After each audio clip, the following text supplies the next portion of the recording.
ഇന്നത്തെ എൻ്റെ സ്പെഷ്യൽ ഒരു ചിക്കൻ കറിയാണ്. ഞാൻ എങ്ങനെയാണ് ചിക്കൻ കറി ഉണ്ടാക്കുന്നത് നിങ്ങൾക്ക് കാണിച്ചു തരാം. അതിനായിട്ട് ഒരു ഉരുളി ഗ്യാസിൽ വെച്ചിട്ടുണ്ട്. അതിലേക്ക് വെളിച്ചെണ്ണ ഒഴിക്കണം.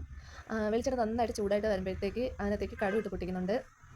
അതിനുശേഷം ഞാൻ കുറച്ച് പെരുംജീരകവും ഒരു പട്ടയും ഞാൻ ആ വെളിച്ചെണ്ണയിലേക്ക് ഇട്ട് പൊട്ടിച്ചെടുക്കും. അപ്പോൾ എനിക്ക് കറക്കത്തൂടെ മസാലയുടെ ടേസ്റ്റ് ഒന്നുകൂടെ നന്നായിട്ട് വരുന്നതൊക്കെ തോന്നിയിട്ടുണ്ട്. അതുകൊണ്ട് ഞാൻ ഇങ്ങനെയാണ് ചെയ്യുന്നത്. പിന്നെ 2 വറ്റൽമുളക്, പിന്നെ ഇഞ്ചി വെളുത്തുള്ളി പേസ്റ്റല്ല ഞാൻ ചതച്ചെടുക്കുന്നതാണ് എനിക്കിഷ്ടം. കാരണം അരയ്ക്കുമ്പോഴത്തേക്ക് എനിക്ക് ആ ഒരു ടേസ്റ്റ് തോന്നാറില്ല പേസ്റ്റാക്കി എടുക്കും. അപ്പോൾ ഇതെനിക്ക് ടേസ്റ്റായിട്ട് തോന്നിയിട്ടുണ്ട്. ഞാൻ ഇഞ്ചി വെളുത്തുള്ളി ഇടിച്ചെടുക്കാറുള്ളത്. നന്നായിട്ട് ചതച്ചെടുക്കും. അത് ഒന്ന് മൂത്ത് വരുമ്പോഴത്തേക്ക് അതിലേക്ക് ഉള്ളി ചേർക്കാം.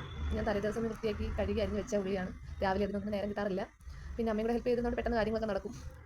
അങ്ങനെ അത് 2 പച്ചമുളക് ഞാൻ കീറിയിട്ടിട്ടുണ്ട്. അതൊന്നും എനിക്ക് വീഡിയോ എടുക്കാൻ പറ്റിയില്ല. പിന്നെ കല്ലുപ്പിട്ട് നന്നായിട്ട് ഇളക്കി വാടി വരുന്നത് വരെ നമ്മളൊന്ന് ഇളക്കണം. പിന്നെ കറിവേപ്പില, അതിലൊരു മസാലയുടെ കളർ കാണാൻ ഞാൻ പൊടികളൊന്നും ഇട്ടിട്ടില്ല. രാവിലെ മോന് സ്കൂളിൽ കൊണ്ടുപോകാൻ വേണ്ടി കുറച്ച് ചിക്കൻ എടുത്ത് പൊരിച്ച് കൊടുത്ത് വിട്ടപ്പോൾ അതിൻ്റെ ബാക്കി എണ്ണ ഉണ്ടായിരുന്നു. അത് ഞാൻ അതിനകത്ത് ഒഴിച്ചതാണ്. അല്ലാതെ ഇപ്പോൾ ഞാൻ മസാലകളൊന്നും ഇട്ടിട്ടില്ല.